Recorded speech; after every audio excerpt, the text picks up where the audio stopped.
phase two of the maneuver. Military bases, those below and those above the ground. That is why the focus was on attacking Hamas's factories for creating weapons, command headquarters, and anything that allowed Hamas to function as a terrorist army. There was no advance warning of anything that happened on October 7th, so most of the information was obtained by us, the soldiers on the ground. We're talking about an incredibly complicated spaces that only a terrorist organization with such a twisted terrorist mind could produce. And I'm talking about the Gaza Strip. It's a sick psychological wolf. But wait a minute, I thought you had the best intelligence on the planet. And you couldn't get the information on a couple of sand dwellers that have no money or no equipment? You couldn't find out? You didn't have one embedded? Hamas is fighting, and they prepared for this war for years, above and below the ground, very much below the ground, in huge tunnel systems and in hospitals, kindergartens, and buildings of the United Nations organization. And this is called propaganda. Is that true, or is that what they want you to believe? So then we got to phase 3 of the war. And all is fair, right? Ain't no rules. How about that? Ain't no rules. You ain't playing by no rules, white phosphorus. The IDF withdrew from certain offensive areas, while at the same time continuing to fight the war from the ground and from the air. After that, the IDF released some reservists to return to their civilian lives, and that included me. I was so relieved and happy to be able to return to my beloved family. Unless Hamas's military infrastructure and resources are completely destroyed, the story of the place I'm standing in, Kfar Aza, and similar ones from the other kibbutzim around this region will only be the beginning. Not only that, but not destroying Hamas would actually create legitimacy for another October 7th.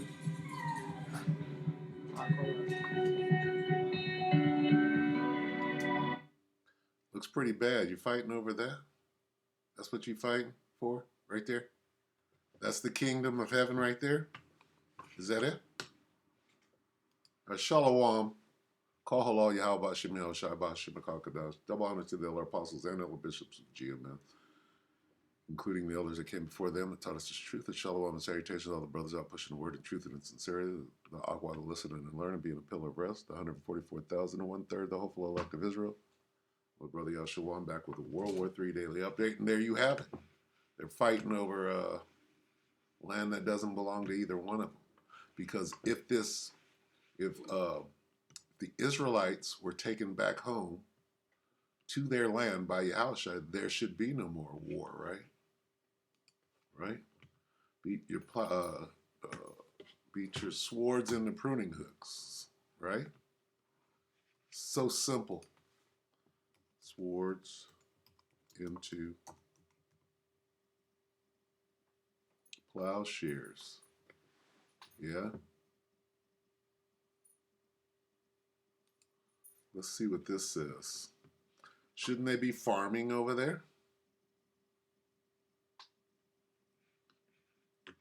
Shouldn't they be farming? Let's read the title up here. It says, The Mountain of the Lord's Temple. What does that mean? That means God's government is in place in the land of Israel, and these are the things that will be happening after he puts his people back in there, right?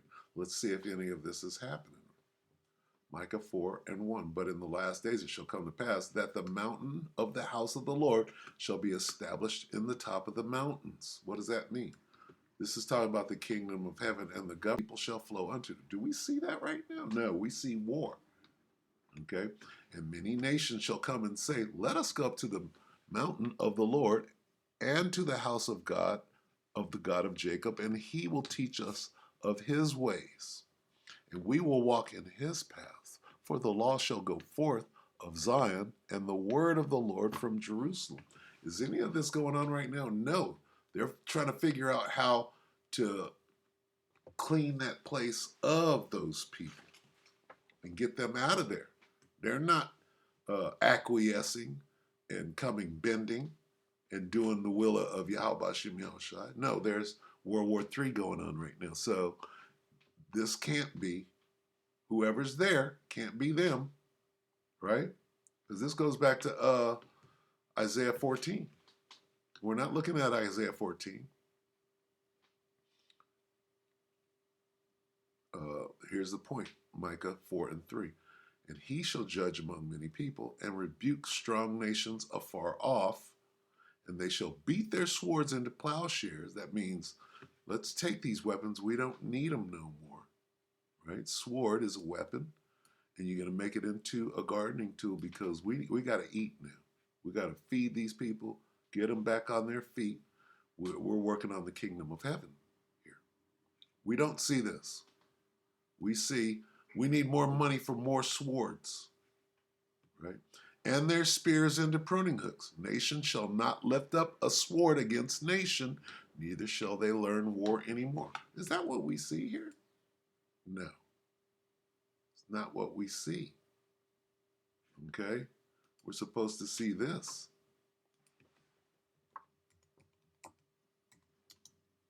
So that can't be the people over there. They're trying to make you believe that somehow God gave them the land back. That's why we're over there killing people. No, that's not how it works. Isaiah 14:1. For the Lord, Yahweh Bashem Yahshai, will have mercy on Jacob, you Israelites, and will yet choose Israel and set them. God is going to do what? Set them in their own land. That didn't happen. The people over there now were set there by the Balfour Declaration.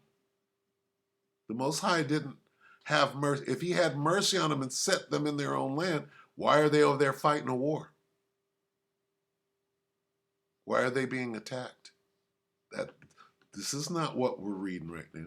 And the stranger shall be joined with them, and they shall cleave to the house of Jacob, and the people shall take them and bring them. Nobody's over there gathering slaves to work on the kingdom right now. They're fighting over it. And the people shall take them and bring them to their place, and the house of Israel shall possess them in the land of the Lord for servants and handmaids. Where's that at? And they shall take them captives, whose captives they were, and they shall rule over their oppressors. Where's that? You got the wrong people in there for this to happen. It makes sense if the Negroes were over there, all of this would come to life. Negroes, Latinos, Native Americans, Seminole Indians, and speckled bird. This would come to life, and it would make sense, but it doesn't. And right now, what they're doing, they're passing laws so that we can't point this out. We can't open the Bible and say, look. Who would do that? The people of the Bible would come and make it a crime to read the Bible and rebuke and exhort with all long suffering. Anyway, we see what's going on over there, and it's about to get worse. Nothing's good coming out of that. You're fighting over this? Now we get to the part everyone would like to know about. Prime Minister Netanyahu recently ordered a ground campaign in the last stronghold of power in the southern part of Gaza. Wait a minute. Rafah. Wait a minute. You're fighting. Where's paradise at? You have to fight for paradise. And once the coast was clear, then he put you back down in Israel, and there's no more fighting. What is this? This ain't what the Bible is saying. This is wrong. Okay? Now, can we find out who stole the land and appointed it into their own possession? Of course we can. Which is why they had to pass that legislation to make us an offender for the war. So anyway, we're going to stop right here. We'll see you tomorrow with more information on this war and what's really going on. As sifted and filtered through the scriptures. All right. So with that, we hope the elect were edified, you brothers and few sisters. Shalom.